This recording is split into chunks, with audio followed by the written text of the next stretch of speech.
everyone, it's Nina Infinity. Thanks for being here. I'm so happy that you're here with me on this Friday. I know I have audio this time, so yes, good start. Okay, so yeah, hi. It's episode 20 of Infinite Hope, Good News Fridays.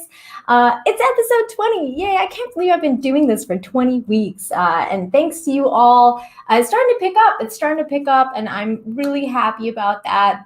People have been talking about Infinite Hope. Some places I go, like on the streams and stuff, and people are like, "Oh, you spread positivity," and I appreciate that. So thank you guys so much for all the shares, all the stories you send in. Kai, Zero Rewind, everyone. So many people have been actually sending me stuff now. So it's just, I really truly appreciate that. And with that said, please hit that like. Share the stream. Let's get more people involved in the positivity because that's what we all need right now. The world is kind of going crazy. It's a little mental, and we need some positivity. Let me just say hello to a few people here. We got a couple people in the chat. Hello, Zero Rewind. Thanks for being here. He also said, good timing on the good news. To be honest, it's been a day filled with Discord drama. Ooh. Internet drama is not fun. I understand. It can be a little daunting, to say the least. Well, I mean, I've had my fill of Twitter drama, and it's just not fun. Everyone needs a social media break or Discord break in your case. Once in a while, I feel like. Memes is here. Hi, Memes. Thanks for being here. Hey guys, what's going on? He says, well, lots of stuff. Lots of good news is going on, and I'm going to be sharing it with you guys. And we have Zakra here. Hi, Zakra. Where are you? There we go. Hi. Hello. Thank you for being here. Hi, Jane. Oh, there you are. Hi, Jane. Hi. Thanks for being here. Jane is a new queen on the Queen's Council. She was christened queen last night. She is... She's going to be joining me every Thursday on the Queen's Council, and that's fun. We also have a show together on the Rogue Entertainment Crew, which will be going on tomorrow, Saturday, on my channel. And also, we do a show together on Sundays where we talk about The Expanse, which this week was the final episode, and we have a lot to say about that. That's going to be interesting.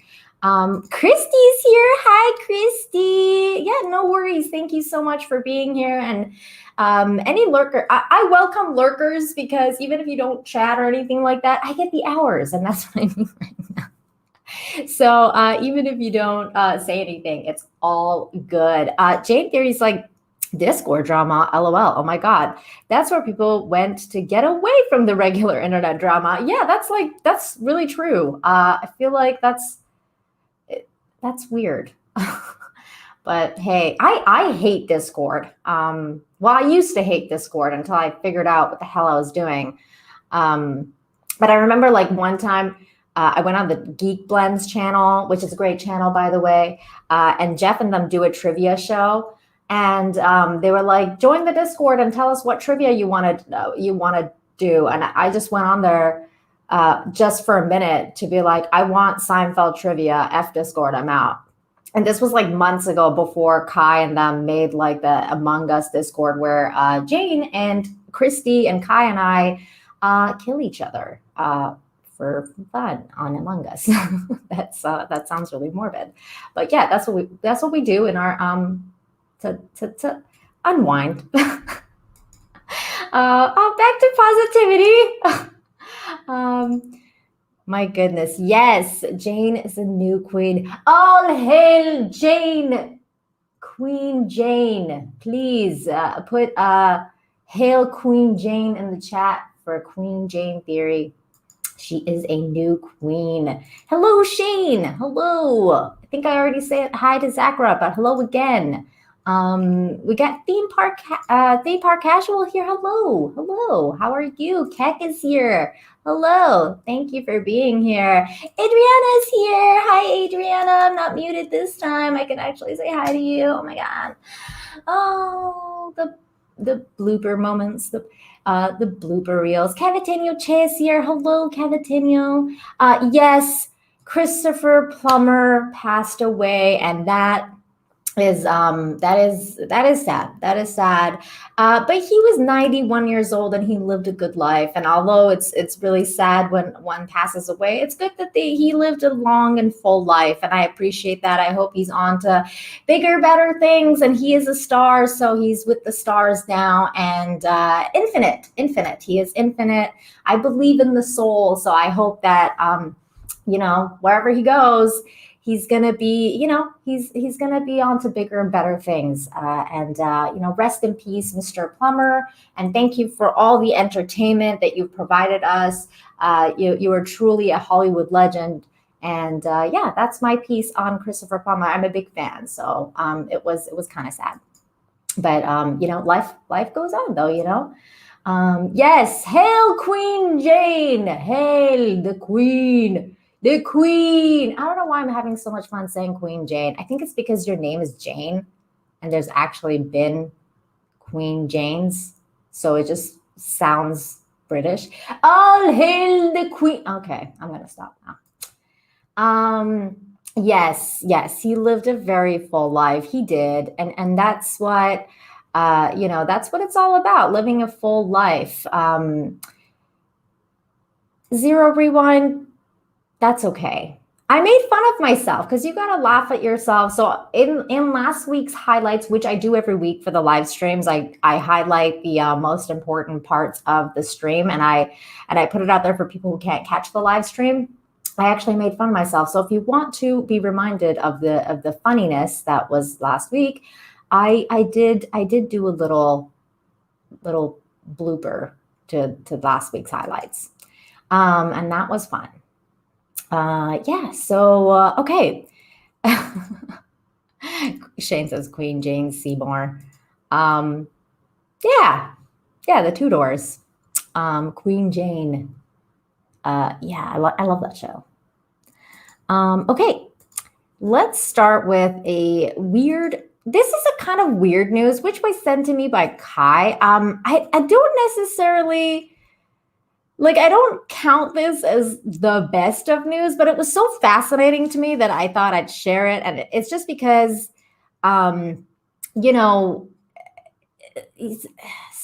and stuff like that comes a long way. And I think that it's interesting that things like this happen, and that we use certain things to improve life, right? To be able to crack cold cases in this case. Hello, Apex Comics. Thank you for joining us today. Thank you. Hello, Jeremy. Jeremy 5, Russia approved. Well, you might approve of this because this is about a Russian cold case that was solved by the animation Frozen. This is weird and kind of cool, but the story is sad because a bunch of people died, but this is what happened. So Frozen animation code helped engineers solve a 62-year-old Russian cold case. The Dyatlov Pass incident has inspired countless theories over the last 62 years regarding the deaths of 9 Russian hikers who set out on a 200-mile trek through Russia's Ural Mountains in the winter of 1959. According to National Geographic, citing the journal Communications Earth Environment, engineers recently relied on animation codes that Disney used on its Oscar-winning blockbuster Frozen to prove a long-standing theory that an avalanche resulted in the deaths of the 9 hikers, while researchers concluded in 2019 that an avalanche killed the hikers. The Dyatlov Pass incident continues to provoke theories. Per National Geographic, many argued that the avalanche theory initially proposed in 1959 still didn't seem to stack up. The team's tent encampment was cut into the snow on a slope with an incline seemingly too mild to permit an avalanche. There was no snowfall on the night of February 1st that could have increased the weight of the snow burden on the slope and triggered a collapse. Most of the blunt force trauma, like Injuries and some of the soft tissue damage were typical of those caused by an avalanche, whose victims usually asphyxiate. The avalanche theory has now been further supported with help from Disney's Frozen, courtesy of John Guam, head of the Swiss Federal Technical Institute, named the Snow Avalanche Simulation Laboratory.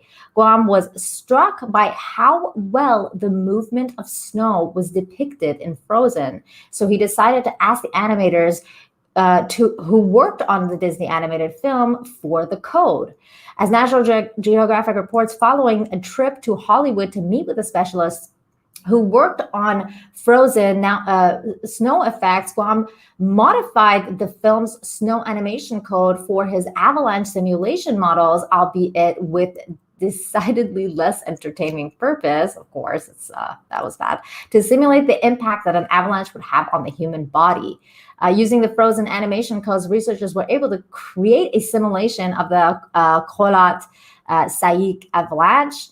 Guam worked on the project with Alexander Pruzan, geotechnical engineer at ETH Zurich. The simulation showed that a block of snow of Kholat Saik could handily break the ribs and skulls of people in its path.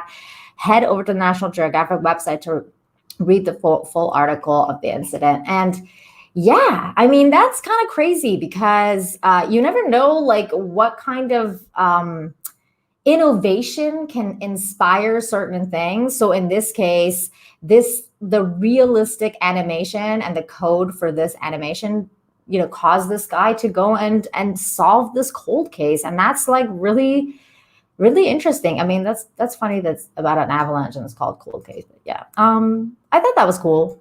That was a very interesting discovery.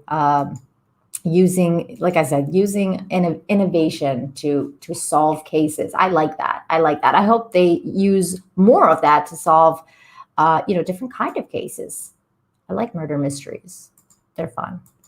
Well, avalanches aren't really a murder mystery, but at least now they know that like they weren't like abducted or something and placed there. Yeah, so that was cool. Moving on to some other cool archaeology news, also sent to me by Kai. Thank you so much, Kai. Says mummy with gold tongue found in Egypt.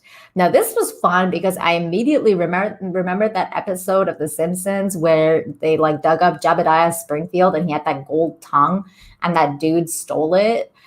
This dude literally has a gold tongue. Like, how crazy is this? Says, could they speak to the gods? That's nuts.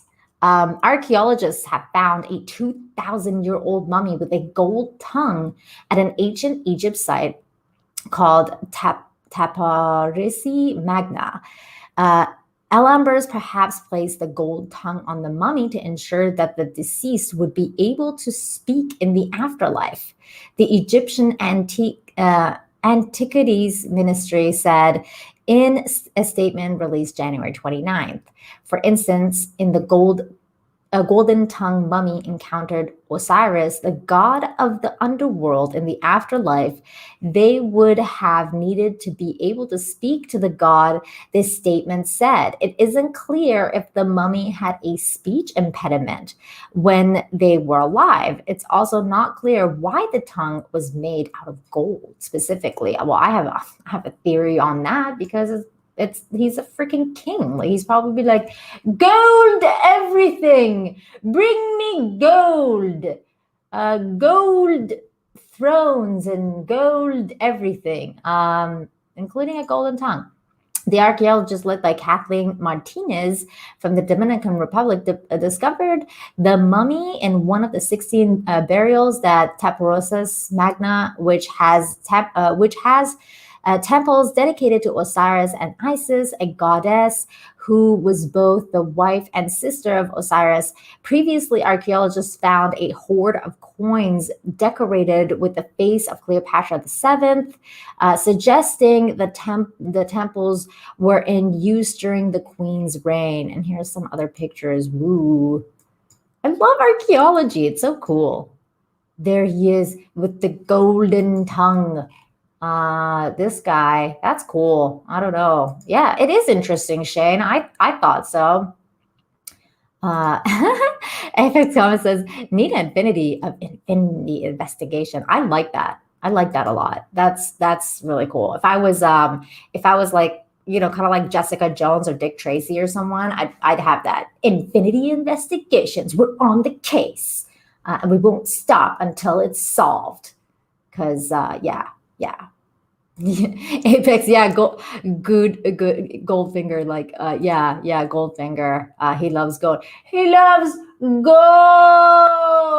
That's how it goes. Yeah, this dude loved gold. That's the point of the story. Yeah. So I linked the article down below, but you guys get the gist. This dude loved gold, and he stuck gold in his mouth as a. I wonder why he didn't do golden teeth. I mean, we can do that now. A lot of people have gold teeth now. Not a lot of people have gold tongues anymore. But a lot of people, like, you know, they like do like the teeth. I wonder why they didn't do that, because that would have been interesting. Like the first dude that has gold teeth. Yeah. I thought that was cool. Let me see here. Cafetinho Jazz says, was his member gold too? That's a good question. I don't know. Let me turn on my light here because it's getting a little dark.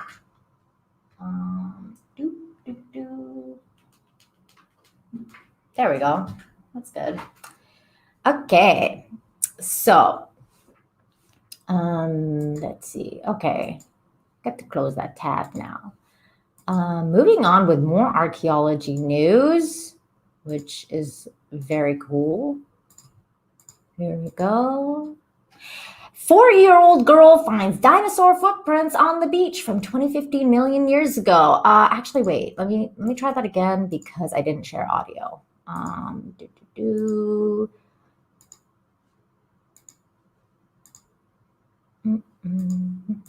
There's a video on this, obviously.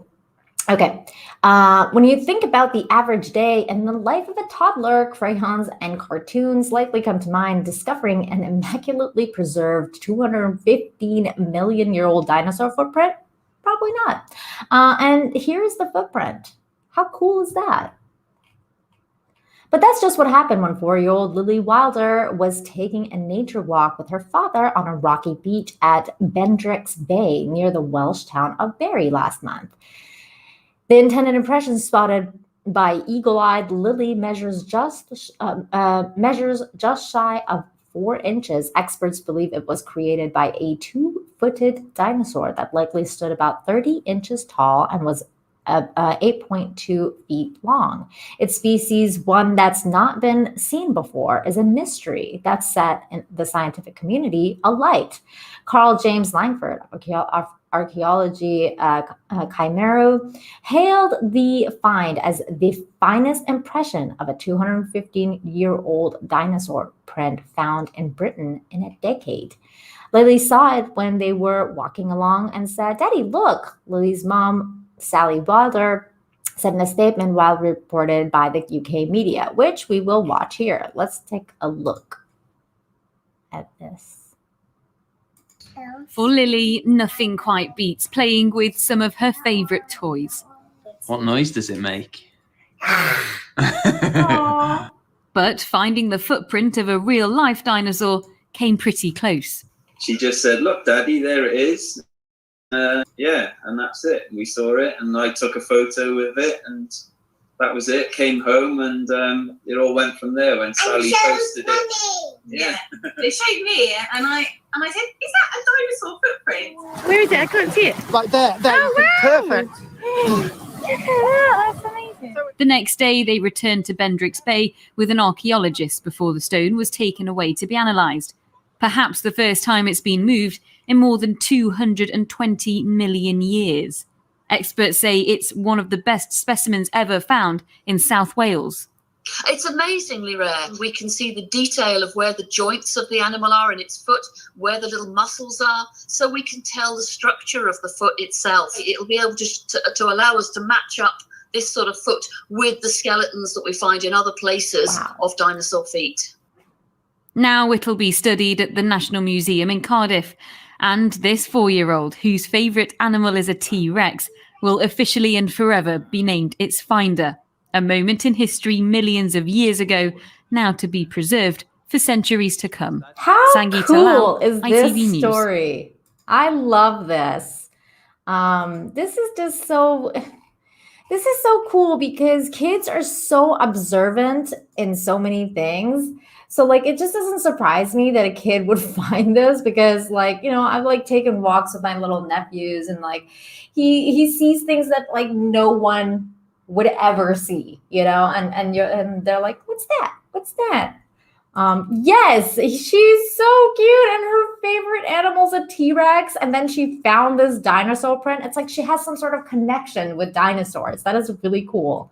Yeah, for sure, right? Like 100% that she's a paleontologist. Like, oh yeah, like they'll be like, what are your credentials? I found a dinosaur footprint at 4 years old. That's my credentials. Oh, it's just so funny. I thought that was a really cool story with this little girl. I mean, she's so cute. She was so cute. But yeah, again, the article is linked down below. So if you guys want to check that out, everything is there. Okay, so this next story is sent to me by Zero Rewind, who is here. So thank you again for this story. I thought this was a really inspiring story. Hello, Spike and Madness. Hello. The little sprout was closer to the footprint. But yeah, so like Zero Rewind sent me this story, and I thought it was really inspiring. It's kind of sad. It has a sad start, but it's you know, that's how usually inspiring stories happen. Like, you know, things happen to people, and then they make the most of their life. And this is one of those cases. So the world's first face. Let me just refresh this page actually, because I think it's got like a video and everything on here. I watched the video though, and the video wasn't that great. So I'm going to read a little bit more details of this story before I share the I share the video, because it didn't give enough details. It says, so the world's first face and hands transplant gives New Jersey men a second chance at life. And this is weird and cool. It's been more than 2 years since Joe DeMio could smile. In July, hold on, this thing started. Stop it. Okay. In July 2018, DeMio, 20 at the time, fell asleep at the wheel of his car on Route 22 in New Jersey. He lost control and the car hit the curb, flipping over before bursting into flames. Ouch. A passerby pulled him out of the car before it exploded, but DeMio still suffered third-degree burns over nearly 80% of his body. The damage was so severe that though DeMio survived, he was left without eyelids, ears, and much of his fingers. He also had severe scarring on his face and neck that limited his range of motion. The scars even partially covered his eyes. That's so sad.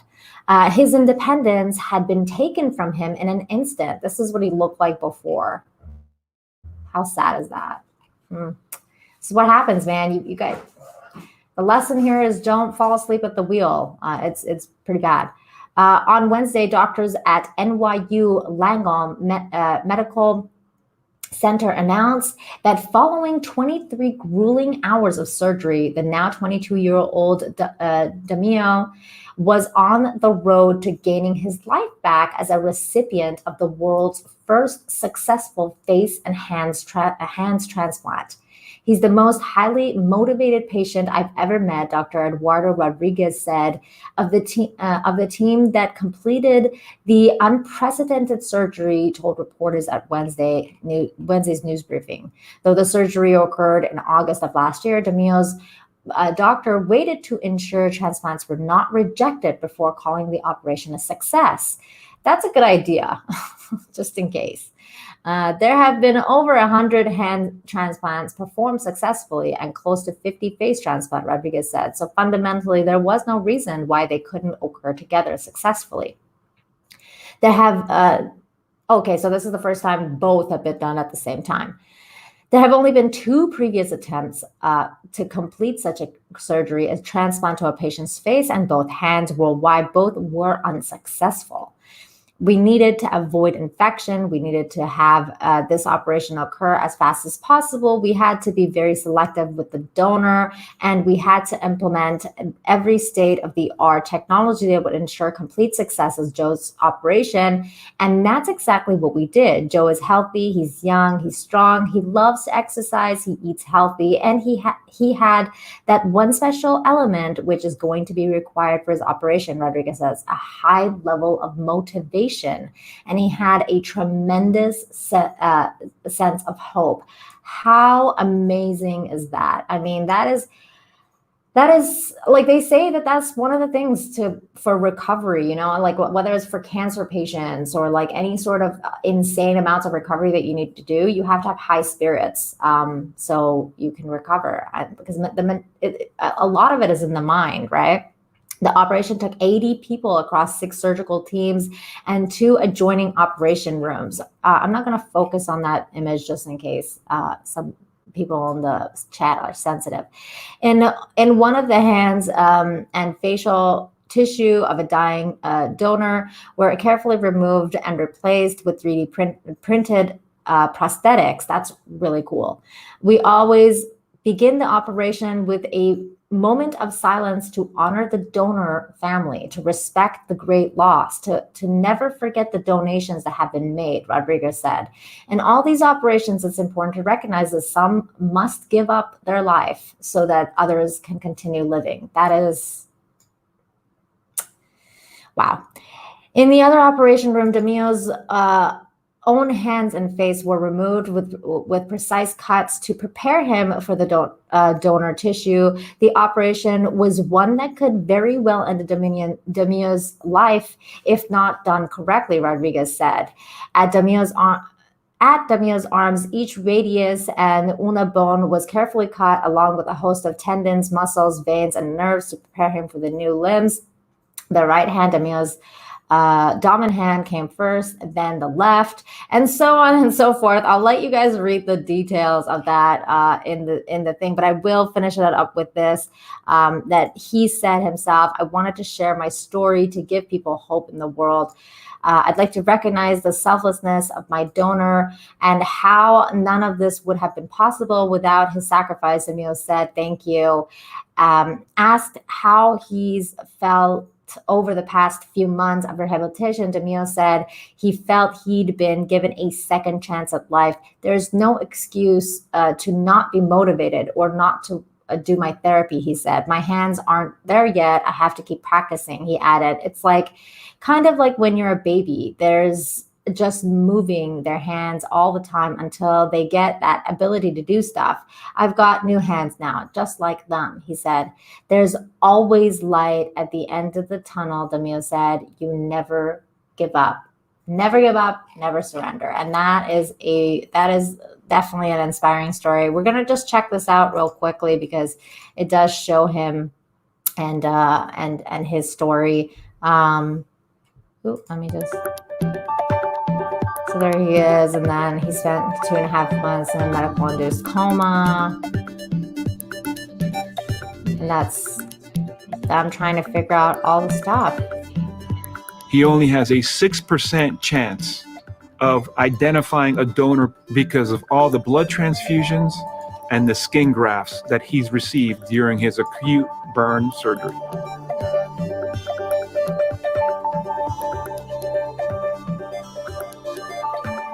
Today's gonna be a great day. You know, you're a great patient. So I want you to have positive thoughts.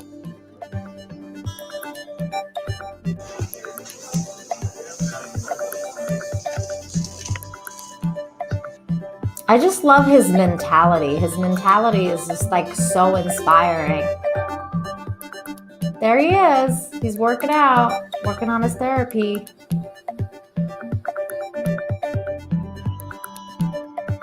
There he is. He's got a new face. The progress so far is actually really going ahead of schedule.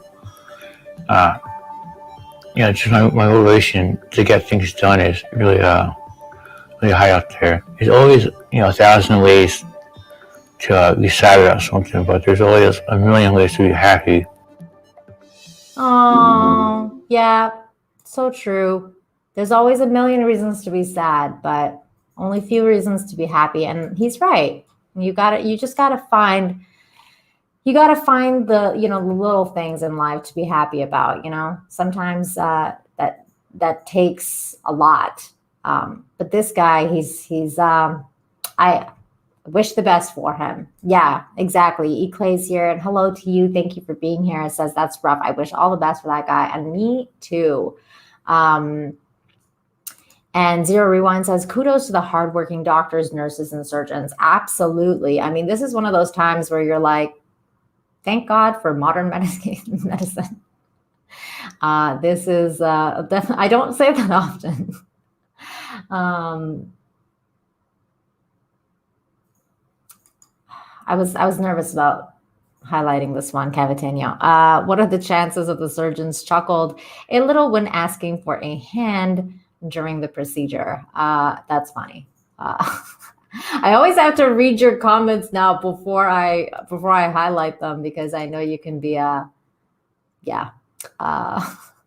yes, way to go.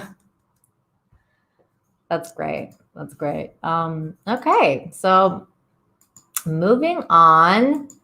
You guys know that I love human connection stories. Oh, actually, wait, let me do this one first, and then we'll get to the human connection story, because I thought this was really cool too. Hold on. Share the screen with you, share audio.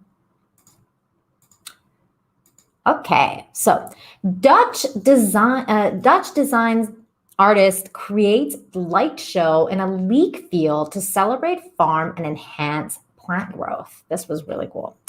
Dutch designer and artist Dan Roosgaard. Roosgaard. There we go. Dutch designer and artist Dan Roosgaard has turned a field of ordinary leeks into a dazzling light show in celebration of the crop that feed us. Look at that. That's so cool. Using LED light beams, the show, called Grow, is based on photobiological science that has suggested certain combinations of light spectrums can actually raise healthier crops. No stranger to big innovative, excuse me, let me just take a sip of my coffee here.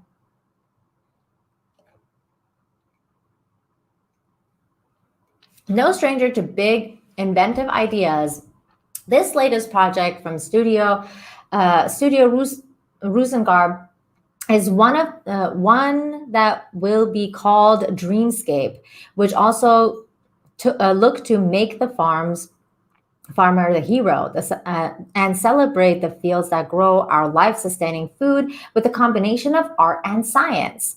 The humble field of leeks is transformed by night into a stage upon which millions of red and blue spirits appear to dance as beams of light cast from projectors at the boundaries of the paddock catch on every leaf and every drop of dew. Grow is the dreamscape, which shows the beauty of light and sustainability not as a utopia, but as a protopia. Improving step by step, says Rosengard on the project's website. How pretty. The particular colors and intensity are based on the new agri-science that demonstrates how different spectrums spectrums of light can enhance plant growth, meaning that grow is not a light show for the sake of it, but that it also provides larger, healthier food to consumers, which can be grown using fewer pesticides. Studio Rosengard has a tendency for great ideas of combining science and art. Good News Network has featured his work before, including a series of billboards in Monterrey, Mexico, that purified the air, as well as 30 trees and an art installation in China that turns smog into diamonds. How cool is this guy? Okay, let's watch this because this is cool. Vacant, empty, uninhabited.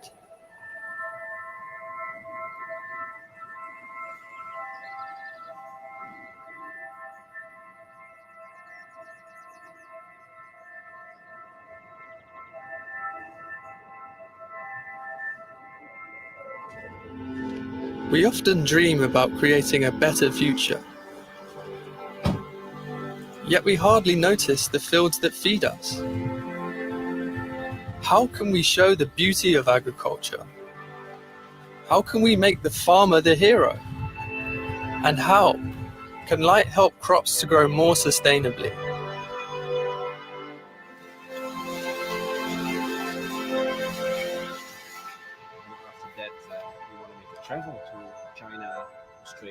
Grow is actually inspired by scientific research. It shows specific light recipes can enhance plant growth and reduce the use of pesticide up to 50%.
So beautiful. I love this. Learning, improving, growing.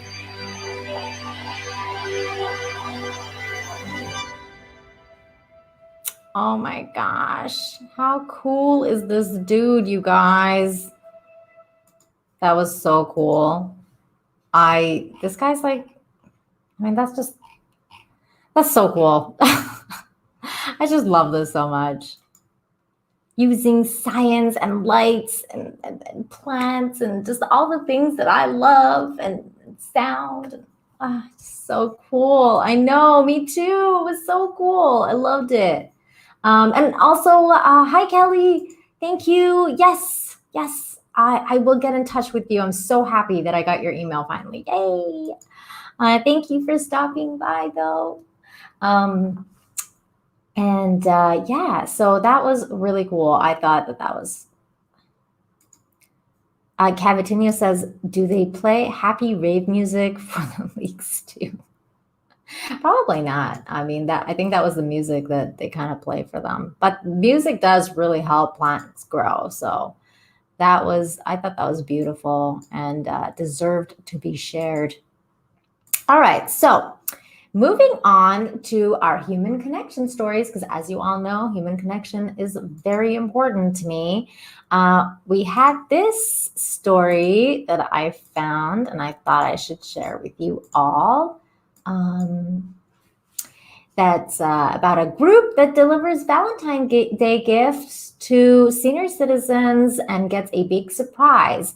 So this is a group called Cupid Crew that have been doing this for a long time. They like work with senior citizens, and they, just take them Valentine's Day cards every year, and they've been doing it for a long time. And this year, something else happened because a big company, Planters, sponsored some other people to help them out, and I thought it was really cool. I mean, it's nice to see corporations actually do something to help people for a change. So let's watch the story. In Search of Kindness is sponsored by Planters, a nut above. With Valentine's Day just around the corner, we wanted to bring you a real sweet story. Yeah, it's about a special crew of volunteers spreading joy to seniors. And Donna's back with more. Hi, Donna. Hey, Donna. Hey, Jenna. Hey, Hoda. Seniors who live alone or in assisted living communities can often feel isolated and lonely, especially in the past year. Yeah. But one incredible organization is making sure they feel the love this Valentine's Day. And thanks to our sponsor, Mr. Peanut, we pulled off a sweet surprise of our own.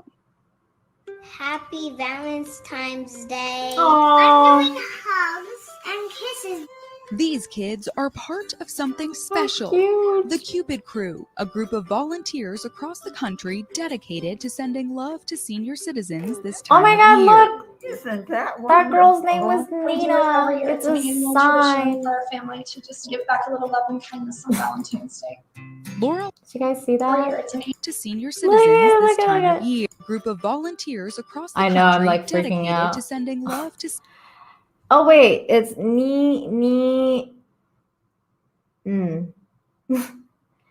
Meaning. Aw, it's close. That was a cute name. I love it. Senior citizens this time of year. Isn't that wonderful? We do it every year. It's an annual tradition for our family to just give back a little love and kindness on Valentine's Day. Laura Larson and her family have been a part of the Cupid Crew since 2016, delivering roses and sweet notes to older adults in senior communities every Valentine's Day. Good her for favorite them. holiday. How does volunteering with Cupid Crew make it feel that much more special? It's about love and kindness and compassion for other people. I feel it every time we walk into one of those senior living facilities. It's so evident to me how much just a few minutes of my time makes a difference to them. But this year, as older adults grew even more isolated, Laura and the rest of the crew, led by the organization Wish of a Lifetime from AARP, knew their mission was more important than ever. Volunteers of all ages turned their efforts to decorating handmade cards filled with messages of love and kindness. How has Cupid Crew helped battle this isolation that seniors are living in? We can't solve social isolation, especially for older adults, but what we can do is bring ripples of happiness, moments of joy, and that's really what we're focused on. To spread even more love, the organization is teaming up with Girl Scouts to get more cards in the hands of seniors. Yay, Girl Scouts! I love you so much. A lot of people have lost their jobs or just gotten really sick and lonely, and I just think if you can make someone happy after all that, then it's good. The So Cupid Crew is hoping to sweet. show that the smallest of gestures can have the greatest impact. If we can leave an older adult with the message that you are cared for, you are valued, that you're loved, then we've done our job. So we wanted to do something sweet to help the organization share a little more love. It's so good to talk to you both again. Laura, we wanted to do a little something special for you. Could you take me with you to your front door? Sure, Donna. Oh my gosh. What Aww. on earth? You guys are amazing. And you're going to make me cry. This is all for you, Laura. Very sweet. Laura, that's not all. As part of Little Acts of Substance, our sponsor, Mr. Peanut, wants to recognize small, everyday acts of kindness like yours. So, in your honor, they are giving every single resident of River Point Senior Living of Littleton, right in your local area, I know where it is. Valentine's Day gifts, including flowers and balloons to make sure they feel the love. So incredible. I can't tell you how thankful I am for that and just how honored it is to be affiliated with it. There's still one more surprise. Jeremy, let me bring you in here now. Your organization, Wish of a Lifetime from AARP, started this whole program years ago and has brought so much joy to the lives of so many senior citizens. So, Mr. Peanut is also donating $20,000 Oh my gosh. to the organization to continue your mission of spreading love and kindness this time of year and all year round. That is huge. That's amazing. Oh my gosh. That's so amazing. What does this mean to you? We so appreciate it, and it's going to bring a lot of happiness to a lot of folks. So thank you. To just have that kind of thoughtfulness where we can continue to spread the mission and spread the love to our aging community. So thank you guys so much for that. Yay! It's such a simple gesture, but can really make all the difference in someone's life.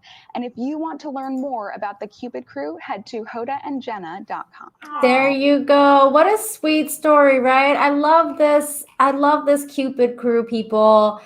They just, they took the initiative and they made this special thing every Valentine's for these, lovely people and help them out and, showed them some love. And now it's more important than ever to get in touch with, our grandmas and grandpas and the older folk and show them love because they're so lonely. And I good for Mr. Planters for, stepping up and doing something good and helping these people out so that they can make these lovely people feel even more welcome and appreciated because it's tough right now. Times are tough. Yeah, so I thought that was a really sweet story. Cupid Crew, like Apex said, I agree. I agree. True heroes for the lonely. And it's a tough job, it's tough. And the other thing is that's really cool about it is they're basically getting kids to channel their feelings and frustrations and everything that's going on with the whole pandemic situation into good cause. Like they're teaching kids that they can help people. And that's always a good thing. Regarding the name, Will says, hello, Will, by the way, thank you for being here. It's a letter, so I assume Ninin is what she called her grandma. Yeah, that's probably true. That's sweet. I wonder what language that's from. Apex also says that he bought Girl Scout cookies the other Girl Scout Thin Mints the other day. That's nice. I never like the Thin Mints. I like their like chocolate. I forget what it was called, but their chocolatey chip, like chocolate chip ones were so good. Mr. Peanut has serious money. Yeah, he does. So he can spare a little. Will says Mr. Peanut has a monocle. Of course he has megabucks. Yeah, he's the coolest peanut ever. He's got a monocle and a cane and yeah. Will also says, I object to this with every fiber of my being. Old people are meant to be lonely. That's what they're designed for. That is a really weird line of thought, Will. I don't agree with that whatsoever. I don't think anyone is meant to be lonely. I think that we all have to, you're going to get old at some point too. You're not designed to be lonely. Nobody is. Everyone, we're all human beings. No man's an island. Everyone has to be able to, that's why we have kids. And maybe it's like a cultural thing, but in my culture, we're raised to basically take care of our old until, that's because they gave us life. They are very important to my culture. So I think that I disagree with this because I think that it's a cycle and we have to give back. So the young have to, give to the old, and the old have to give to the young their wisdom and their life lessons and their learning, and we can, learn from each other. And it's kind of like, in that sense, we kind of revert back, right? So like, as you're getting older, you also become more younger. Like, your mentality, as your body kind of shrinks and becomes littler and more brittle, your mentality also becomes much more childlike. That's why kids and old people get along so well, because it just kind of like, it's like the cycle of life, and I think that it's really important to be connected. Oh my God, was that supposed to be? Oh shit, I'm sorry. That was supposed to be sarcastic. I thought you were being like mean. I was like, what? No, man, no. Well, I still gave a speech. Thank you for. Oh God. Sometimes sarcasm goes like way over my head. I'm like, what? I take everyone way too seriously. I've been told not to take people seriously on Twitter. It's a thing too, because I do. And I'm like, what? And then people are like, dude, that was a joke. I'm like,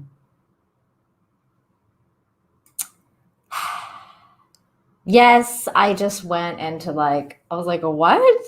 No. Gave you a heartfelt, infinite hope speech. I love old people and young people and all sorts of people of every age. Yeah. So, anyways, moving on. I'm glad you guys are getting a good laugh out of my not understanding sarcasm whatsoever. Will says, I'm a cynical, sarcastic a-hole. If I say something that seems mean, there's 99% chance I'm being sarcastic. Okay, good to know. Good to know. Perfect. Darren, hi. I'm sorry I couldn't say hi to you because the video is playing, but I know I am. I'm a sensitive person. It's not in my nature to be mean. I'm just not like one of those people. Sometimes you'll catch me on an off day and I'll like go off, but like most of the time I'm a very nice person. Like Will, the opposite of Will, like 99% of the time I'm very nice. And then there's that 1% chance you'll catch me on a bad day, like Stephen Walton did last week on the Rogue Entertainment Crew chat with Final Death Star. I'm not going to get into that, but he had a comment.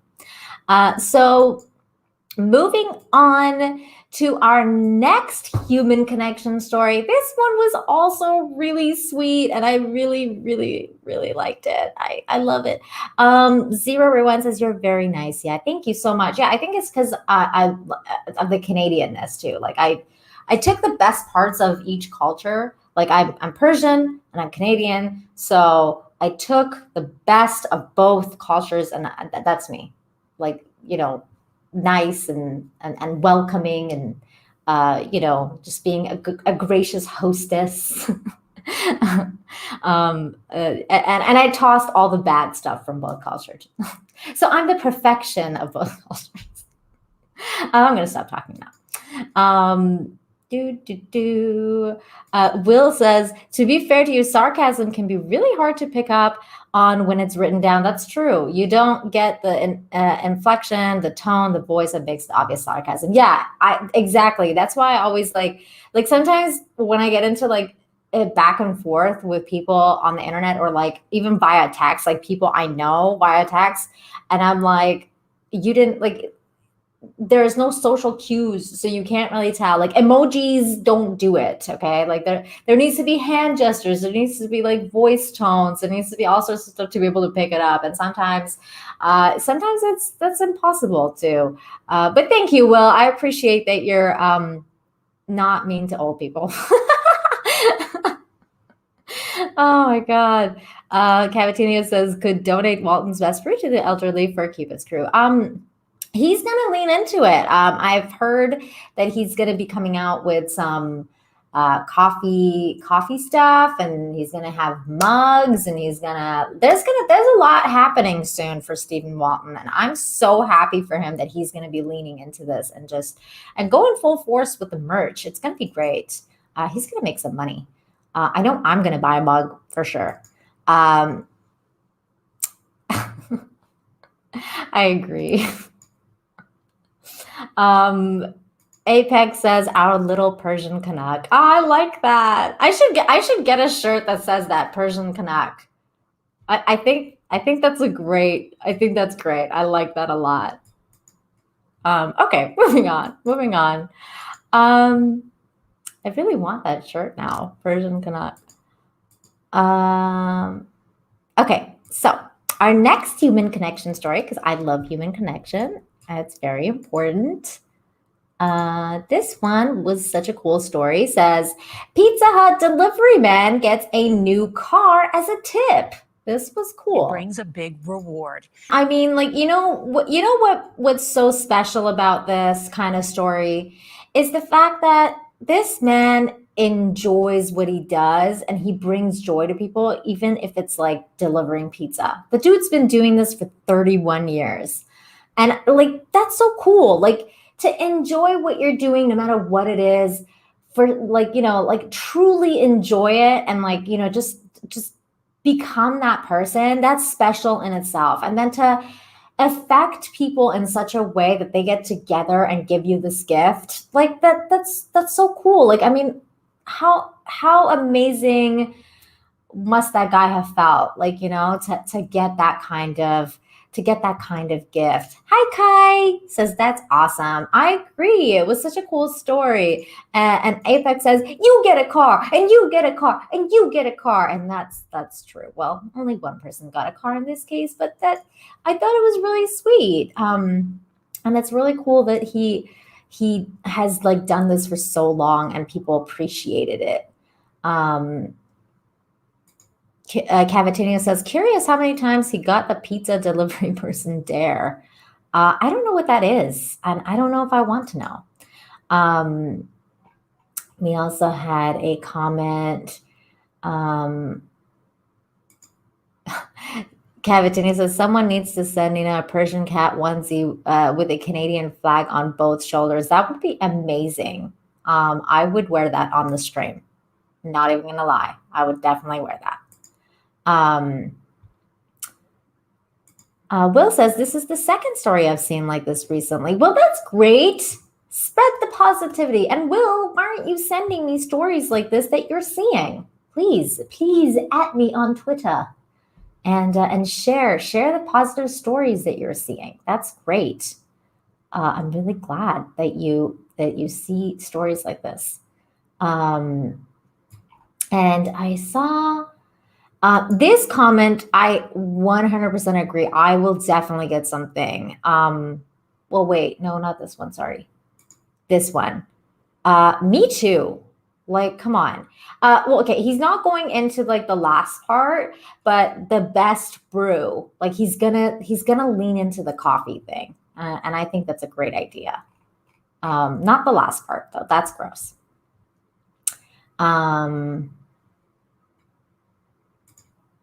Apex says, I used to deliver pizzas for 8 years in Seattle. Great tips. Wow. That's a long time to deliver pizzas, Apex. I think it's a cool job though, in terms of like how many people you meet and, it's just cool. Like traveling around. It's nice. Mm-hmm. Oh God, I'm not highlighting your comment, Cavatinho, but yes, I have heard that. Good Lord.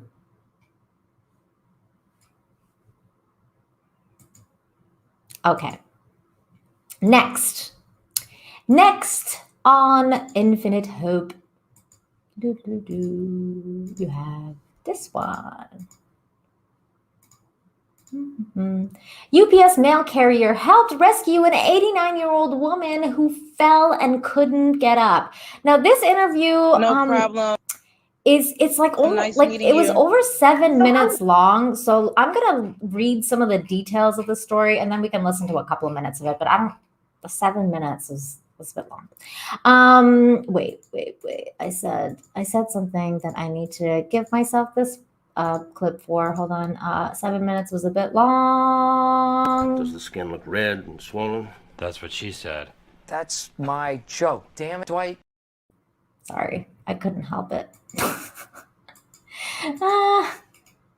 Okay. All right. Back to not being mature again. Being mature. Okay. We're going back to maturity. Okay. Here we go. Okay. So Chicago.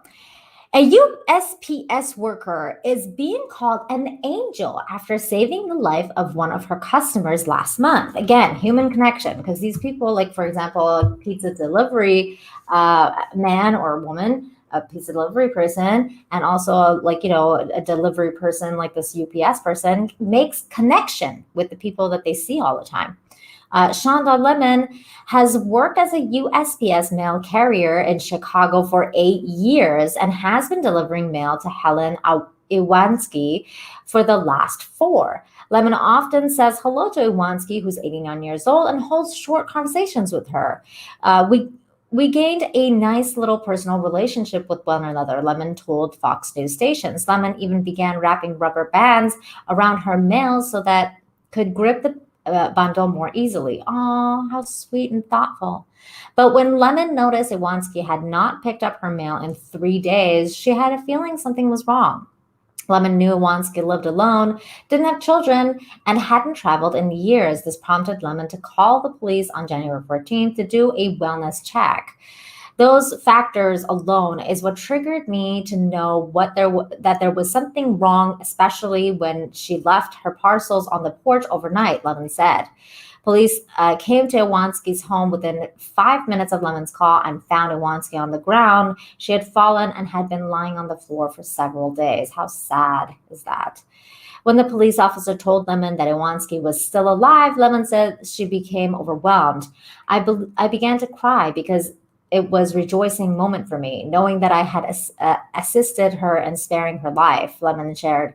And yeah, I know it was just the pain that thought of what she may have been going through for those 3 days on the floor. Iwanski was admitted to Advocate Lutheran General Hospital in Park Ridge, Illinois. The family is thankful that Lemon suspected things were not right and acted on it. She's one of God's children, and she was looking out for another one of his kids. Mary Mason Iwanski's niece told Fox News stations, Shonda is just a very thoughtful and caring person. My aunt Helen Iwanski sends her love and appreciation to Shonda for being there for her.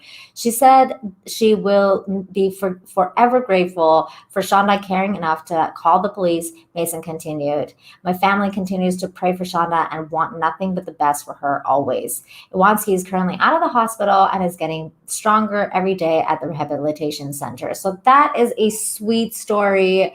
I'm really glad that this lady was able to save this woman and, was there. And noticed, because she had this connection with her, that like this lady was like leaving her packages and she wasn't picking them up. This is her. With USPS? 8 years.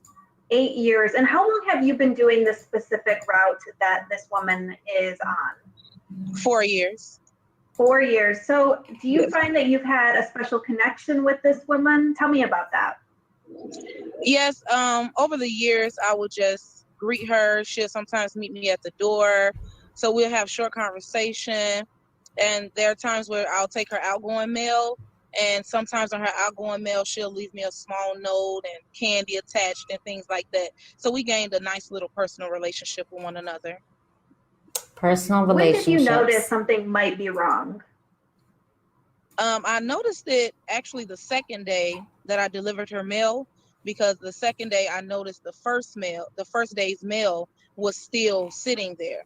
So I noticed that there may have been an issue on the second day when I seen the first day's mail, and then there was a parcel as well. So I waited until the third day to see if those past 2 days items would be gone, and they weren't. So on that third day, that's what triggered me to inform the police. Any indication that maybe she could have been with family?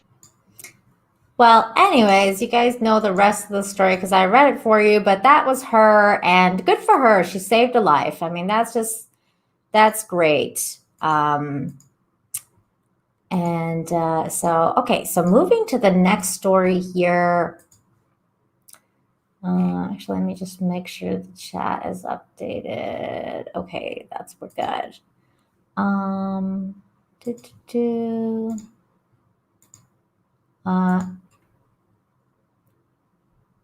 Do, do, do.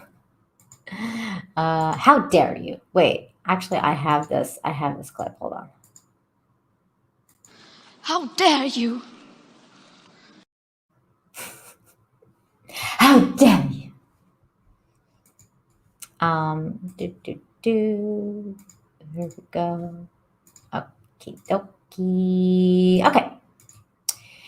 Pet owners reunited with cat in Georgia after losing her 7,000 miles away in South Korea. That's a long way away.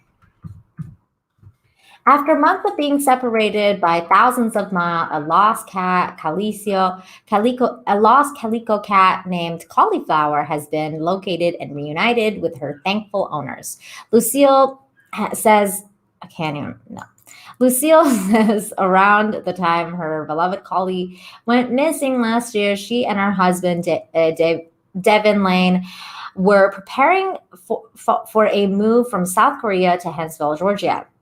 Lane, who serves as a United States Army medic, was relocating to Fort Stewart from his military base at Camp Humphreys in this place along South Korea western coast. The recently married couple had to complete a number of steps in preparation for the big move, including ensuring that their cat had all the necessary shots and vaccinations. That is a pain in the butt. Speaking from personal experience, because when I was moving to Mexico, I had to get my cat all sorts of vaccination. I had to get this thing called a cat passport, where basically you get all her vaccines from the vet and everything like that recorded. Then you go to an official government place where they stamp and make it official that that's an official thing. And the vet had to write an official letter saying that everything is true and it's from the vet. And it's a whole thing. And then you get this little package called the pet passport. So, and every country has different rules. So you have to do it for every country. And it's a grueling process. It's very annoying. Anyways, back to the thing. In order to import her to the U.S., we needed 3 rounds of shots. Yep. We needed the rabies vaccine. Yep. We needed a health certificate and import certificate. Yep. The Benavis, who was born in Paris, France, and lived a number of years in South Korea, where she met her husband. Collie's rabies vaccine had to be completed at least 30 days prior to her departure to the U.S. Yep. And the couple was running short on time. I literally got my American visa maybe 2 weeks before my Korean visa expired. So I had about 2 or 3 weeks to go on a flight to come here. And he's told WSAV Now as Collie relaxed on her cat tower behind her in their Huntsville home. While waiting for her husband to join her in the States, Benavis planned to fly to the U.S. and stay with her Texas-based mother-in-law, who owns dogs, for a brief period. I couldn't possibly bring this responsibility onto her, hey, you need to help me, and you also have to accommodate my cat with your 2 dogs. Instead, Benavis and Lane created a Facebook post in various Camp Humphreys military spouse groups seeking a foster family for Collie.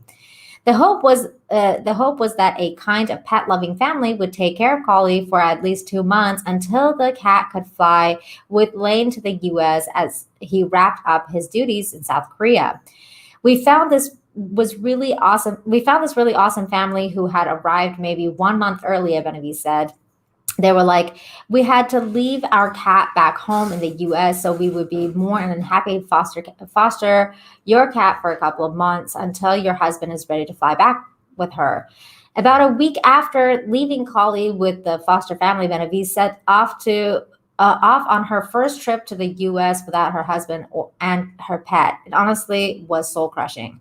However, by the end of October, Lane and Collie were ready to join her in North America. The Army medic had to report for duty in Georgia by November 3rd. He and his cat were set to depart from Incheon International Airport around 9 a.m. on October 30th, but first Collie had to be collected from her foster parents' home. There she is, little kitty. One of Lane's friends drove him to pick up the pet around 5 a.m. and they returned to the barracks so another pal could join them on the ride to the airport, according to Benavides. While they were waiting for their friend, they decided to let the cat roam in the car. I think they mean roam.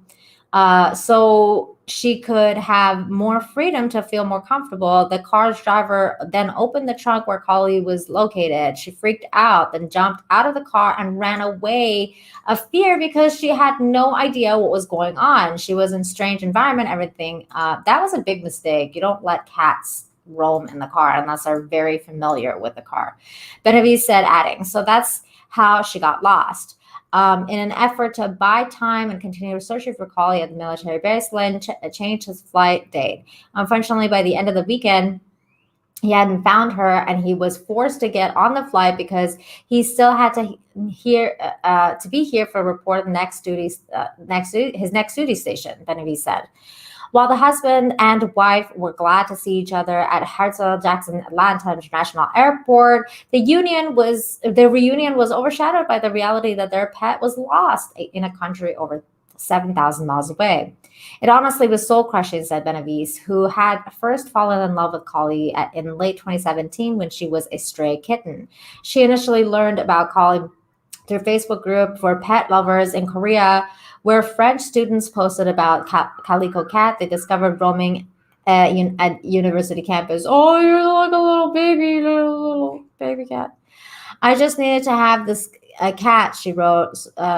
She was so cute, Benavides recalled. I think back then she was only like 2 or 3 months old. She was really small and really adorable. As the holiday season approached, nearly 2020's end, the heartbroken cat owner did not give up hope for finding her cat. She and her husband reached out to friends and strangers online in South Korea, asking them to keep an eye out for Collie. We had made a bunch of posts on Facebook spouse groups of Camp Humphreys, and even every single post we made, we would increase the reward, Benavides said. The couple started out by offering $500 reward and wound up being $1,500 to give anyone who could find and catch their lost cat. They received several photos from people who spotted cats that looked like Collie, but it was never her. You try so hard, and it's just like a disappointment after disappointment several times a week, Benavides said, revealing that after a while, people told her to simply give up searching for her cat. I would never do that. Some of my friends were like, it's okay, Lucy, you did everything you could. And I knew I didn't do everything I could. I can still continue. She said, I didn't think I should give up. I'm glad you didn't. I would have gone back to Korea and been like, where are you, kitty? Come back. I just felt so much relief. More than a month goes by with no updates on Collie from South Korea. Over the Christmas holiday, Benavides and Lane spent time in Texas with Lane's mother. Around 5 a.m. on December 27, Benavides said her husband excitedly shook her awake. He had received a photo of a calico cat along with a text message that read, "Hey, is this your cat? We've been petting this really friendly cat and she won't leave us alone, so we gave her some tuna." Lane woke up his wife to have her examine the image. It was so blurry, but I know it's her. I know it's her, Benavides said. It's her coloring. It's her face. It turns out the Collie hadn't strayed far away at all. She was found dirty and weighing a bit less, roaming the same military base where she'd gotten lost. All. Her previous foster family was once again able to take care of the cat until she was able to reunite with her family in Georgia. How bad must those people have felt when they lost the cat? I have that kind of story, and I'll let you know in a minute. Collie's owners were able to breathe a sigh of release, but getting their pet to the States turned out to be a challenging, Benavides said, I bet, because they weren't even there. They needed someone in the military who was able to fly from South Korea to either Atlanta, Charleston, or any international airport with 5 hours of driving distance from the couple. Somebody messaged me, my 22-year-old son is going to be to Atlanta on January 9th, and he said, then the day that she'd waited 6 months for finally arrived. He was holding her bag around his neck, and he handed me the bag, and I gave him a little sum of money to thank him for doing that. She said of the airport reunion, I know that it couldn't have been easy to have the cat with him during the flight, but he said she was fine. Benavides and her husband, Ann Colley, finally headed home to Hensville for the first time as a complete family. She ended up on this cat tower, and she has not left the cat tower ever since. She's always been there with me through the good and the bad. I just felt so much relief. I know that nobody can love her cat as much as I love her. And I disagree, because I love my cat so much. There's your little kitty cat, little kitty. I'm so glad that they were reunited. This was a good story. Kitties are the best. I love kitties. Yeah, I mean, I had to. Come on. But yeah, so that was a sweet story. Let's see here. Okay, there's another sweet story about an animal.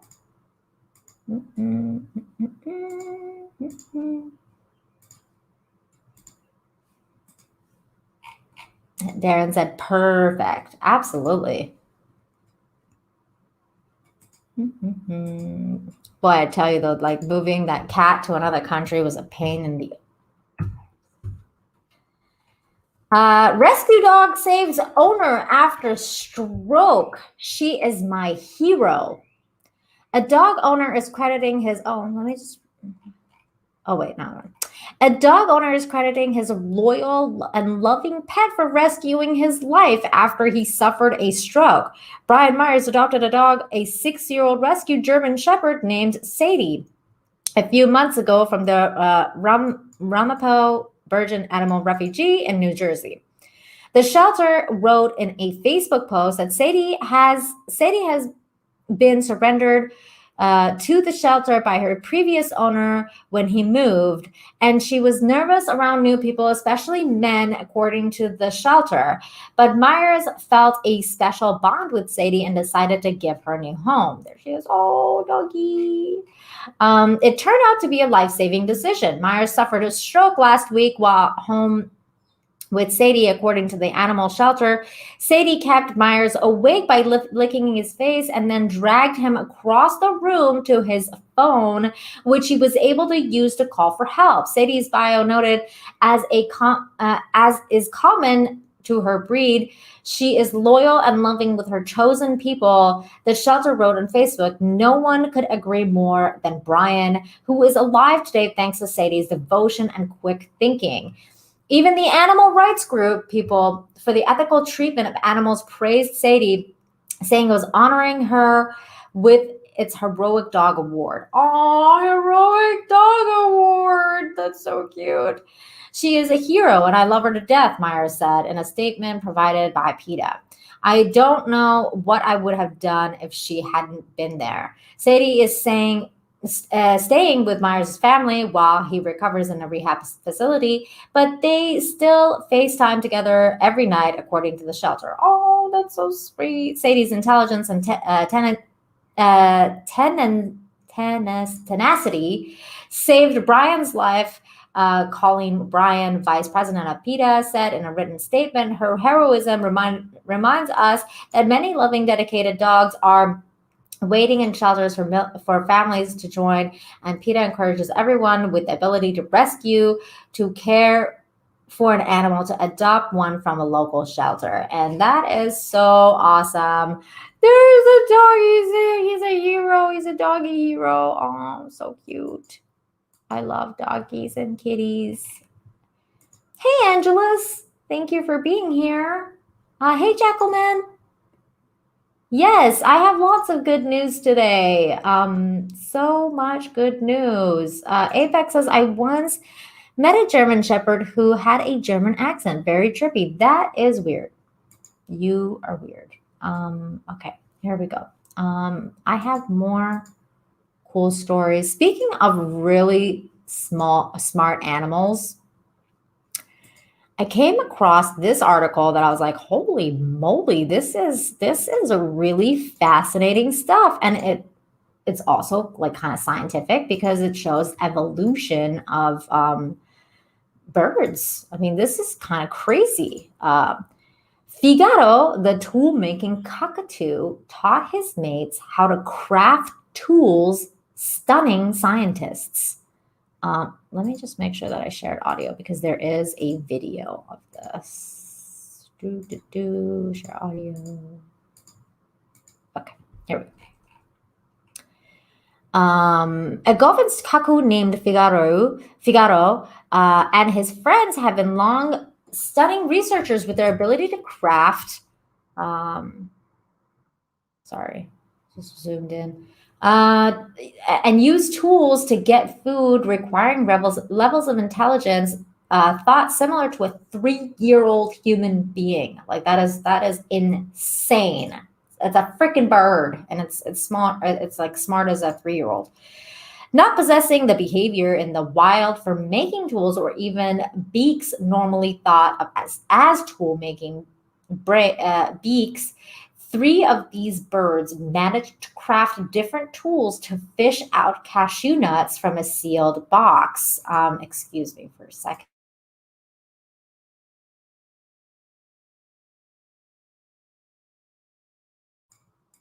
Sorry about that.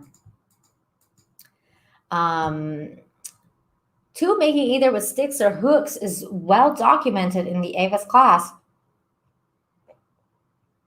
As Jennifer Ackerman brilliantly details in her work, The Genius of Birds, New Caledonian crows and a few other birds can not only craft sticks to reach larvae in trees. I've seen those videos. They're crazy. They can actually fashion sticks with hooks to the end, even going so far as to complete materials to make the grub grabbing breeze. Yeah, I've seen like these videos where like crows use like these tools to fish stuff out of like big giant jars. It's crazy. Goffin's cockatoos live in the small Tanimbar Island, a small archipelago in Indonesia. They've become a model species for avian intelligence. Yet cockatoos, while undoubtedly intelligent, don't make tools in the wild. And unlike crows, whose bills are quite straight and proficient at manipulating a tool, their curled beaks designed for cracking nuts and seeds leave a lot to be desires. One day, 4 years ago, the Goffin Lab in Vienna, a center for avian intelligence, Figaro noticed a pebble outside his cage resting on a wooden beam. Desiring this pebble for his own works, he tried to pull it towards him using a shard of bamboo. Impressed, the researchers replaced the pebble with a cashew, triggering Figaro to stick his beak through the bars of his cage and gnaw off the splinter of the wood from the very beam the cashew was resting on before using the splinter to reel the cashew into the tensile beak. And class in session at the Goldig Coffin Lab, part of the Meserial Institute for Research, the avian clubhouse where Figaro and his friends live. Lab director Alice M.I. Ozenberg wanted to see if Figaro could impart the self-generated wisdom onto his peers, which he did. That's crazy. So let's just watch this video so you guys can see that that what he did, because it was freaking nuts. And then all the other birds do it too. We won't watch the entire 5 minutes, but it was freaking nuts. Oops. Look at these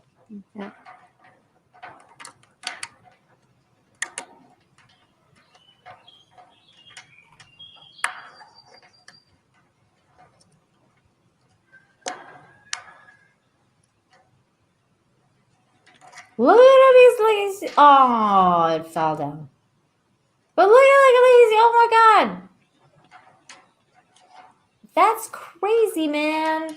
He's using a tool to reach stuff. Like this is evolution, man. That's crazy. And then he does it again, but this time with a shorter one. I mean, that's so cool. Like he just like takes off the wood off the bamboo and then I mean, this is intelligent, man. This is really intelligent. For a little brain like this big, this is more intelligent than half the people on Twitter, I bet you.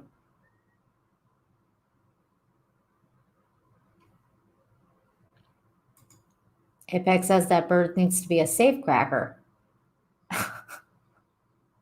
Did you have to say cracker?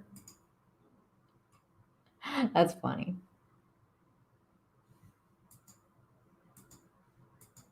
That's freaking cool.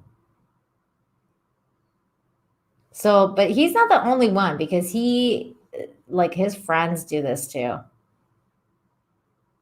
Like the other birds. Look at this bird is like watching him do this. He realized that the stick was too long, so he moved it so it's shorter. Oh my God, that's so cool.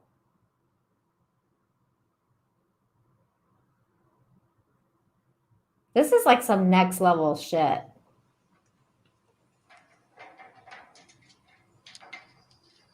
I'm sorry, I'm just fascinated with like animal intelligence. Because it just shows like the evolution of thought and, you know, where things might go in like, you know, 100,000, 200,000, 500,000 years. Like where would these, like what's going to happen to these animals? It's going to be like Planet of the Apes, but like with birds. With cockatoos. This is freaking smart, man.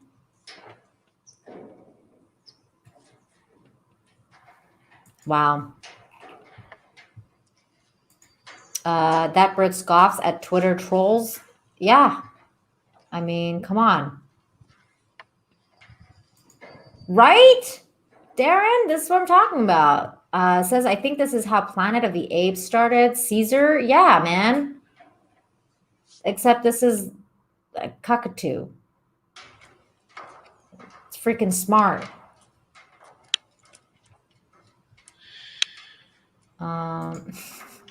Cavatini says, sounds familiar. Bird working to get a nut.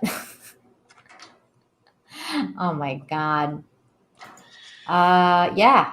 It's smart though, man. Look at it. Like it's manipulating that piece of stick that it wants to like grab this thing with, like the cashew with. This is smart, man. It's got a brain like this big. Its brain is probably the same size as that nut.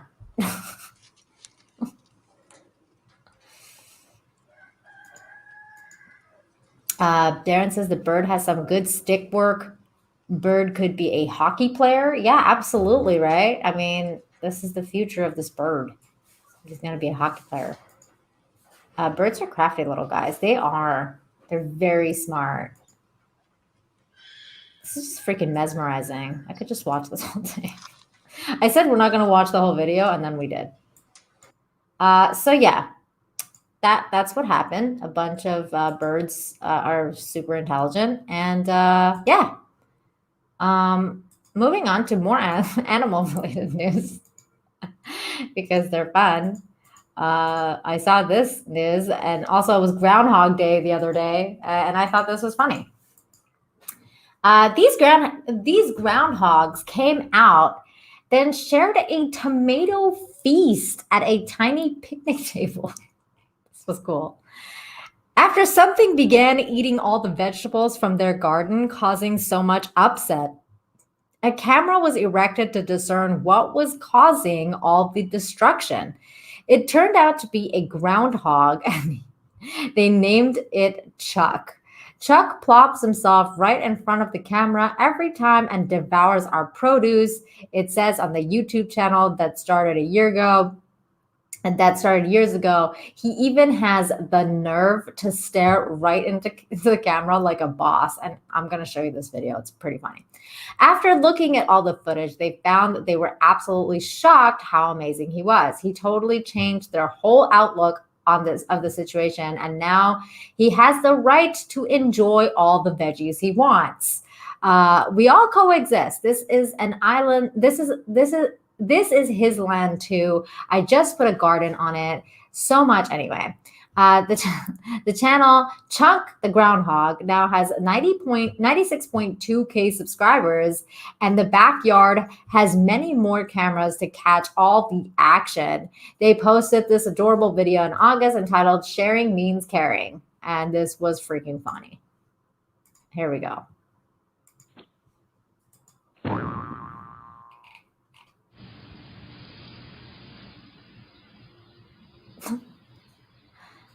Oh my God, Groundhog King. Wait, they're eating freaking tomatoes.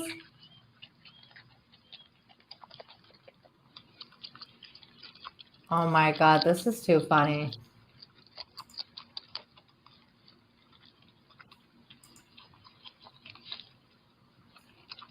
They're just like having a feast. It should be a national holiday, I agree. Yeah, Planet of the Birds. This one's Planet of the Groundhogs. Oh, that's so cute. Oh my God, they're just like eating tomatoes. So funny. So they eat more tomatoes. This is the entire video. It's just them eating tomatoes. And this dude has like 90.6 thousand subscribers. Because of stuff like this. Like, I mean, come on. That's pretty decent. That's pretty decent camera work right there. Man, they really like those tomatoes. I don't think I've ever seen anyone eat tomatoes like that much with passion. Like, they just really like those tomatoes. Groundhog X Sing. Is he eating grass in this one? Probably not as yummy as tomatoes. That's a freaky look.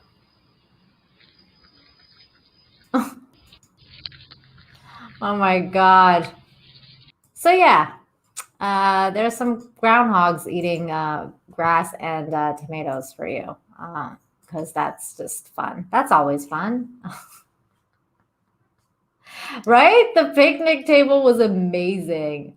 I was like, this is hilarious. Apex says, I bet that groundhog gets super chats. I know, right? Oh, Adriana says, I follow that channel. He has a family, a wife and kids. That's awesome. That's awesome. I mean, good for him. That's a great idea. If I was still living in Vancouver, like, because we used to have a farm in Vancouver, I would do that. I would put a camera outside so I can catch all the deer grazing in our garden. We had so many deers with gophers, you know, all that kind of good stuff. Good animals. So there is that. I'm gonna have to subscribe to those guys. That sounded like fun. Okay, so I have more stuff that I can share with you.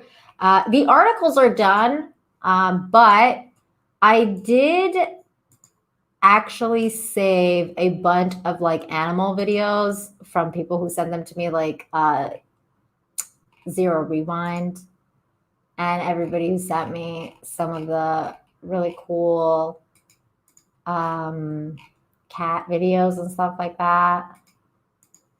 So I'm going to pull those up right now. Because they're cute.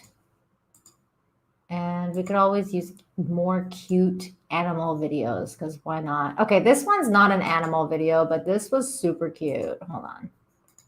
This is a child. It's not quite an animal, but somebody sent me this. Gonna mute that because we don't want to get struck. But he's 2 years old. So this kid's 2 years old and just like, I mean, look at him. He's on, like, there's no training wheels or anything on this bike. And he's just going. He's got a little track. And he's going. He's 2. That's adorable. This guy's going to be a, like, what is that thing called? Like the BMX bike? He's going to be a BMX biker for sure. Like, I mean, look at this kid. Look at him go. No training wheels, no nothing. That's nuts.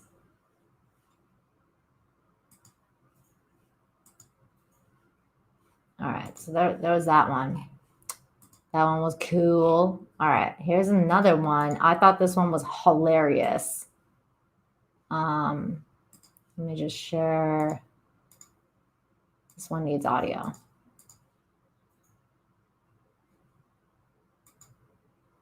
Okay.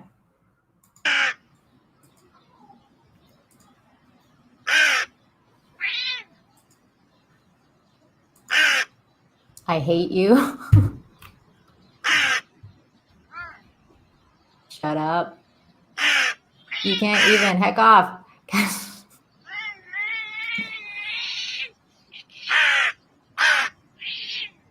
Oh my God, this is so funny. They're fighting. Yeah, get the F out of here, Crow.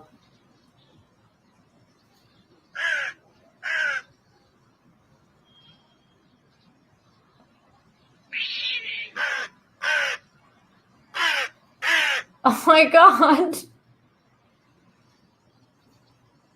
That crow is lucky it's not getting pounced on. Oh my God, that was so funny. Oh my God. I'm sorry, but I feel like we need to watch this again. See if I can zoom into this more, because they're like saying things. Instagram videos suck. Why can't you like make this full screen?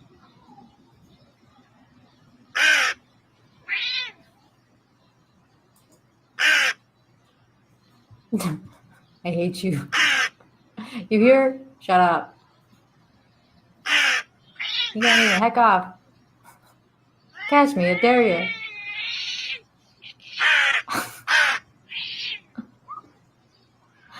Oh, I know, right? It seems like a legit combo. It's like they're actually talking.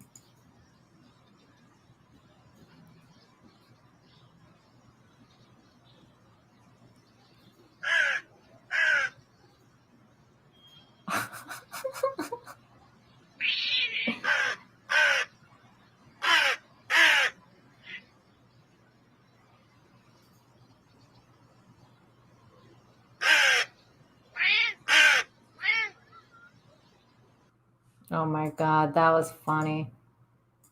Thank you, Che, who sent it to me on Twitter. that was amazing. Adriana says, a bird used to come to my house to just bully my cats. He would chase them around and peck them in the back. That is mean. What the hell? Birds are weird. Speaking of birds, Zero Rewind sent me this video of this bird. Let's see this.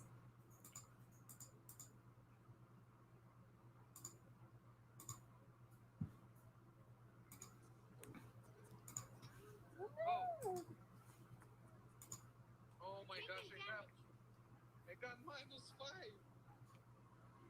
Oh my gosh, I took damage again. What?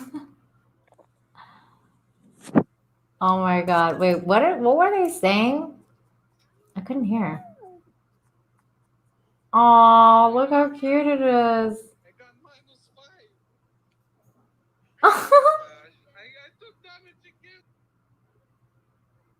Wait, an example of the cuddliness of green cheeked contours. Okay, let's watch this one too. Just because. Why not? Oh, so cute. I hate when they bite.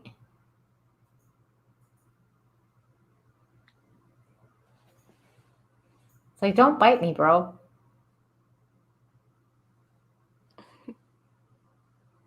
Well, it's more like a love bite, I guess. Like they nibble on you, but I never liked it. My husband's mom used to have like a bunch of cockatoos, and look at that hurts, man. It like grabs your skin and pinches. It's like, no. I mean, they're cute, but get away from me. I prefer cats. Cuddle bugs. I know, so cute. Yeah, I have similar stories too, because when I used to live on that farm, we had indoor cats always because I was too scared to let my cats go outside. So like we always had indoor cats, but like these birds, especially crows, would come and like land in front of our porch, and they would just like peck at the windows, and they would like just jump around and like, get my cat all aggravated, and my cat would like go up to the door and start like going like this, like going crazy. So yeah, I've caught some really funny stuff. Yay, kitties! I love cats and dogs. They're the best. But cats are always have a special place in my heart because I've always owned cats. I never had a dog. I will one day when I have like enough more maturity. I need to be more mature to own a dog, so I could like commit to walking it and stuff like that. Cats are very independent. You don't need to do much. They just kind of hang out and they take care of themselves.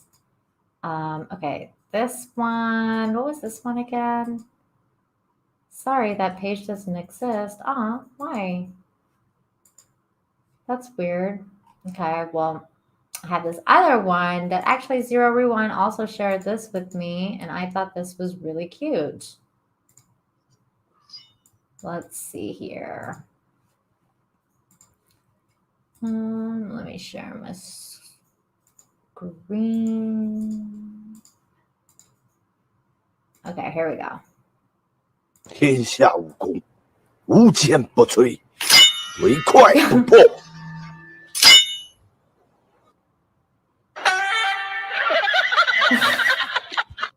天下武功，无坚不摧，唯快不破。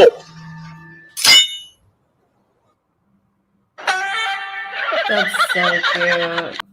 Cats are so funny. I just love animals. They just make you smile.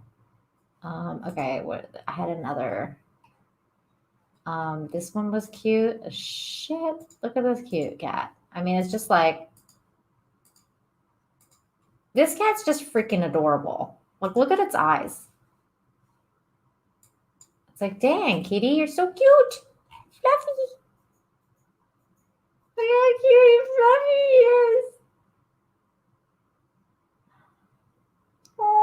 These kind of cats are really hard to take care of though, because of their eyes and like how flat their nose is.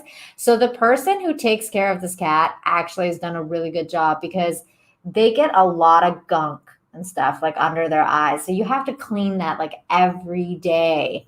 And the person who, like, that's why they have like some of the Persian cats and stuff like that you see like have a lot of black and like weird like colors and stuff like that, like under their eyes and like near their nose. But this person has taken really good care of their cat, because look, you can't see the eye gunk and stuff like that, because they're clearly they're cleaning the cat and taking care of her or him. Sorry to misgender you, kitty. Cotton ball cat. Yeah, like, look, it's so cute. Oh my god. It's so cute, but also frightening if it gets angry. Yeah, it's true. Imagine the fluff bristling. I know, right? That's so funny. Angelus is a cat person. Yay. Yay, cats. Okay, I have more cat videos. Hold on.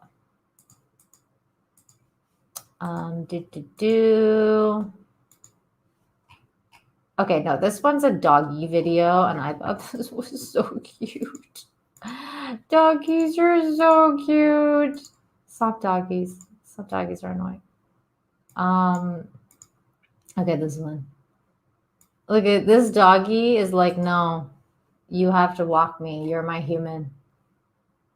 This person like drops the. It's like, hello, mom, pick up the leash. Let's go. You are the walker. Let's go. It's so cute. Darren said that cat is an escapee of the Funko Pop factory. I know, right? It has like giant eyes. This dog was adorable. Okay, there's another one. Do I have any more? Yeah, okay. Speaking of lost pets, this was freaking adorable. Because we we had a story about that lost cat being reunited with its family. This one is about a lost doggy that was reunited with her family. Lost doggy screaming with joy after being reunited with its owner. It's the cutest thing ever.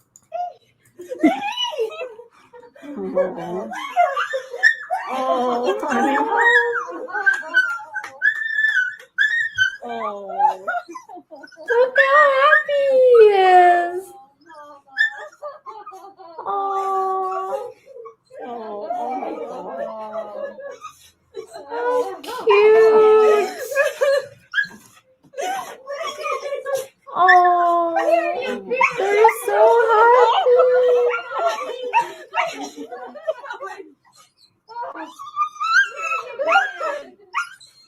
You got your people back. Literally have tears in my eyes right now. So cute. Oh, he's so happy.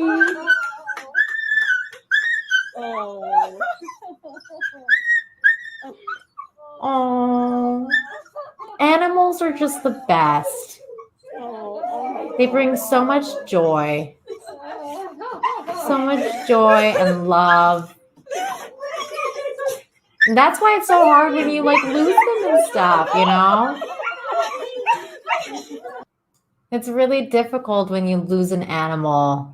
Actually, yeah, that's the story I was gonna tell you guys. So one time I went on a mini staycation with my mom in Vancouver. We went to like Victoria Island to have like a little mini staycation.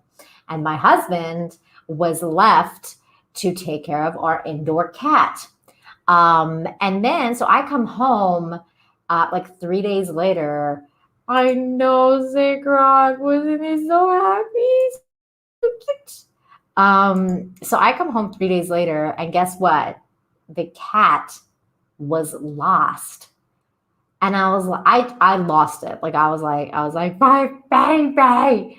I was going crazy, just looking everywhere. I was like, did you let her out? Like, because back then we lived on the farm, so it was like this. Like we had a massive 20-acre farm. So like, if the cat got out, like there's no finding her because there was like it would be like in the woods. And there's bears and wolves and like there's all sorts of stuff up there. It was in the mountains. And like, so I was freaking out, and he's like, I really like don't think I let her out. Like, I think it's just, I don't know where she is, but I think she's in the house somewhere. I just don't know where. And I was like, I was going crazy. So I started looking for the cat, and it turned out, because I went nuts just scouring the house. It turned out she had made her way downstairs which she wasn't allowed to go into. Like we lived on the top floor, and she had made her way downstairs to the basement and inside the storage room, and she had gotten like inside like the very back of the storage room with that had like everything in there, you know, under the sun, and just like hidden inside like this little laundry thing. And I found her, and I was like, I mean, I was so happy. She was so filthy. But before that, like during those hours of like, you know, her being missing, I was like, I was so upset. Like I couldn't even deal. And I was like, I go away for 3 days and it's like the cat is gone. And I was just freaking out. I was like, I'm never leaving again. It was pretty funny. But well, we found her and she was fine. But my husband got a good talking to. I was not happy. Angela says, I have 2 cats on its one is black to the what? I have 2 cats on is, I think one is black to the other has white booties and a tuxedo look with the white and tiger stripe for the rest. Oh, that is so sweet. I have 1 white kitty and she's a firetail. She's a Balinese firetail. I think you guys have seen her before. She's not in here, or else I would show her to you again. But let's see. Do I have any other videos? Oh, okay. Here's another kitty video. I didn't show this one yet. Also sent to me by Zero Rewind. Thank you. Okay, here we go. This has got to be cute because it's about a cat. I love kitties. Oh my God. Yeah, I've seen this. I love this so much.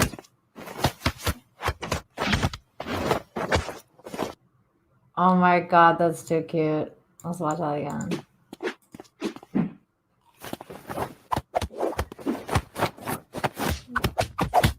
No, kitty!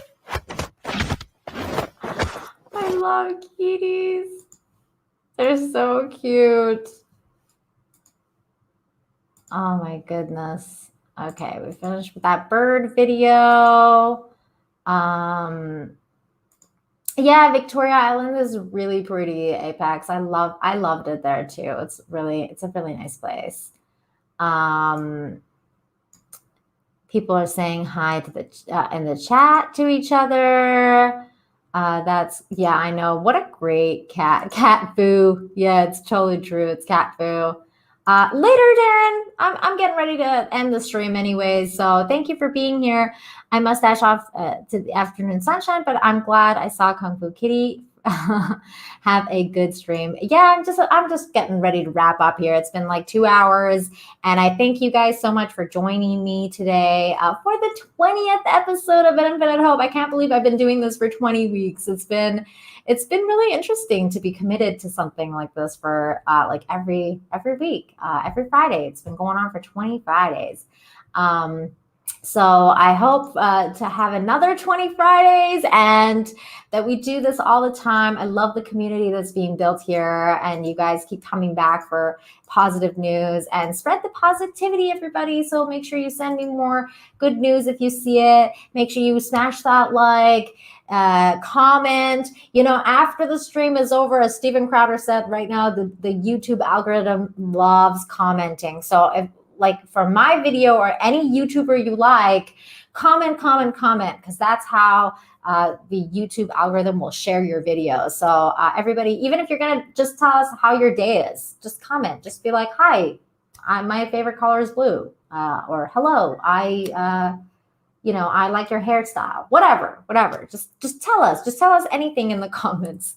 And so I encourage everybody to do that for any YouTuber they like. And again, thank you so much, you guys, for joining me today. It was really fun talking about good news and positive vibes. I hope that you have been inspired in one way or another. And with that said, again, thank you. And I will see you guys next Friday. See you next time. Bye.